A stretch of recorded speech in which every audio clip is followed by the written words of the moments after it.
A cidade industrial de Duisburg, Alemanha. Um lugar de trabalho árduo, aço e sombras. Nessas sombras espreitava Joachim Kroll, um nome que se tornaria sinônimo de horror inimaginável. Ele era o monstro da porta ao lado, escondido à vista de todos. Os seus crimes? Uma ladainha de depravação, culminando em atos de canibalismo que chocaram até mesmo investigadores experientes. Esta não é apenas uma história sobre assassinato.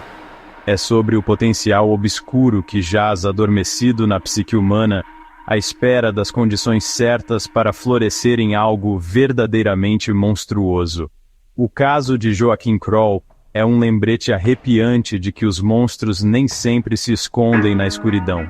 Às vezes, eles andam entre nós, sua verdadeira natureza escondida atrás de uma fachada de normalidade. É um lembrete severo da importância de compreender as motivações desses indivíduos, para talvez evitar que tais horrores aconteçam novamente. A infância de Joachim Kroll foi um terreno fértil para a escuridão. Nascido em 1933, o oitavo de 9 filhos, entrou num mundo de pobreza e negligência.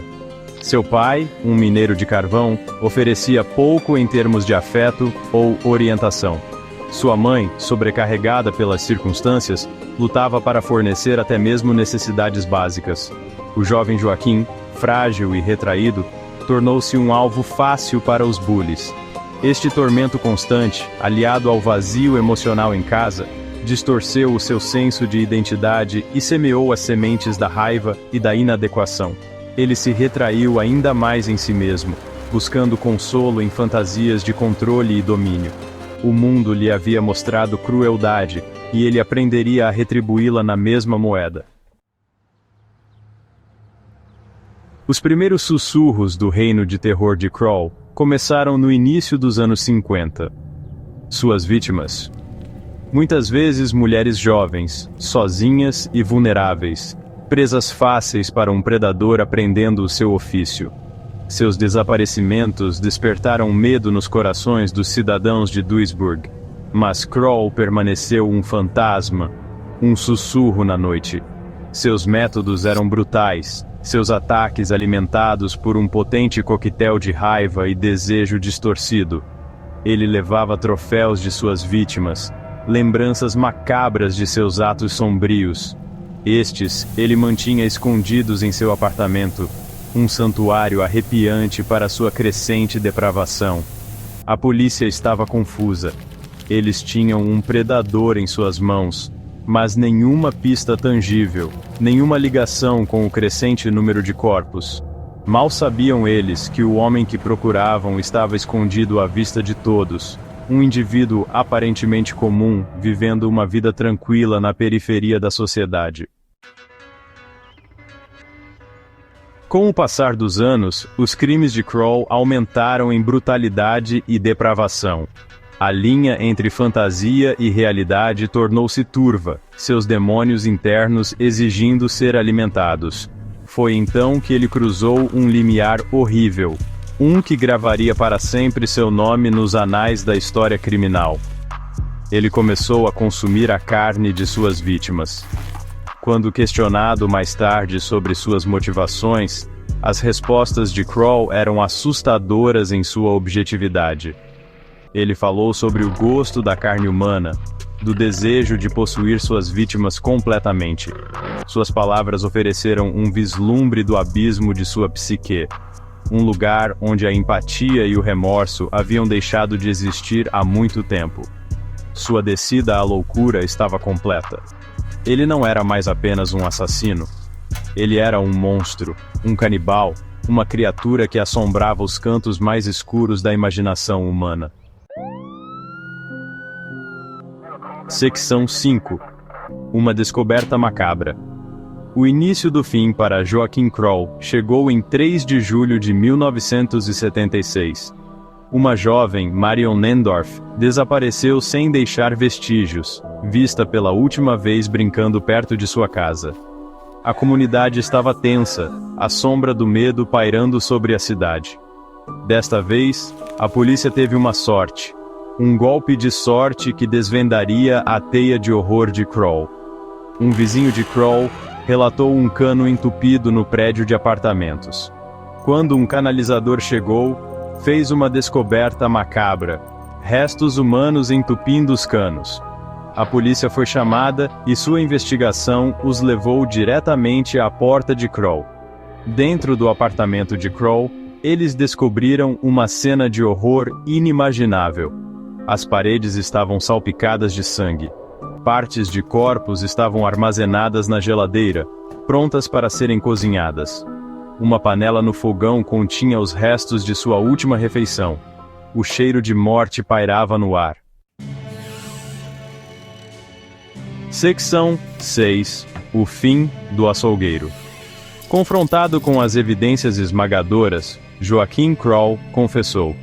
Sua confissão foi uma ladainha arrepiante de depravação, detalhando os assassinatos de 14 vítimas, embora ele tenha insinuado a possibilidade de haver mais. Ele falou sem remorso, sua voz monótona, desprovida de emoção. A imprensa alemã, horrorizada e cativada em igual medida, apelidou-o de o canibal do Ruhr e o estrangulador de Duisburg, refletindo a brutalidade de seus crimes e o alcance geográfico de seu reino de terror. O público estava fascinado e enojado, exigindo justiça para as vítimas e suas famílias. O julgamento de Kroll começou em 1979. A sala do tribunal estava lotada, a atmosfera carregada de tensão. As provas contra ele eram esmagadoras, seus crimes hediondos demais para serem ignorados. O mundo assistiu enquanto o monstro de Duisburg enfrentava a justiça. Secção 7. No Salão da Justiça. O julgamento de Joaquim Kroll foi uma sensação na mídia. A sala do tribunal estava lotada de jornalistas e membros do público, todos ansiosos para ver o homem que havia aterrorizado sua cidade por tanto tempo. A acusação apresentou uma montanha de evidências, detalhando a natureza grotesca dos crimes de Kroll e sua completa falta de remorso. A defesa, diante de uma tarefa impossível, tentou retratar Kroll como uma vítima, um produto de sua educação abusiva e doença mental grave. Eles argumentaram por responsabilidade diminuída, na esperança de evitar a pena máxima. No entanto, o júri não se convenceu. Após um longo julgamento, eles consideraram Joaquim Kroll culpado de todas as acusações. Ele foi condenado a 9 penas de prisão perpétua, garantindo que passaria o resto de seus dias atrás das grades. Secção 8. O legado do monstro. Joaquim Kroll morreu na prisão em 1991, sucumbindo a um ataque cardíaco. Sua morte trouxe pouco encerramento para as famílias de suas vítimas, sua dor ainda crua, suas vidas para sempre marcadas por suas ações. No entanto, seu caso continua a fascinar e horrorizar. Um lembrete severo do potencial obscuro que se esconde em indivíduos aparentemente comuns. O caso de Joaquim Kroll teve um profundo impacto na Alemanha. Ele destruiu a ilusão de segurança, forçando as pessoas a confrontar a realidade de que monstros podem se esconder à vista de todos. Também levou a melhorias nos procedimentos policiais e a uma maior compreensão da psicologia dos assassinos em série. Os crimes de Kroll forçaram as agências de aplicação da lei a reavaliar seus métodos, destacando a necessidade de melhor comunicação e coordenação entre os departamentos. Também levou a uma maior conscientização pública sobre os sinais de comportamento predatório, capacitando as comunidades a serem mais vigilantes na proteção dos seus. Secção 9. Ecos de horror. A história de Joaquim Kroll não é apenas um relato histórico de um assassino brutal. É um conto de advertência sobre a importância de reconhecer os sinais de doença mental e as consequências devastadoras de ignorá-los. É uma história que nos força a confrontar a escuridão que existe dentro da humanidade e a nos perguntar o que podemos fazer para evitar que tais horrores aconteçam novamente. Os ecos dos crimes de Kroll ainda ressoam hoje, lembrando-nos de que o mal pode espreitar nos lugares mais inesperados. Serve como um lembrete severo da importância de compreender as motivações de tais indivíduos, para talvez um dia evitar que tais tragédias lancem suas sombras obscuras sobre nós novamente.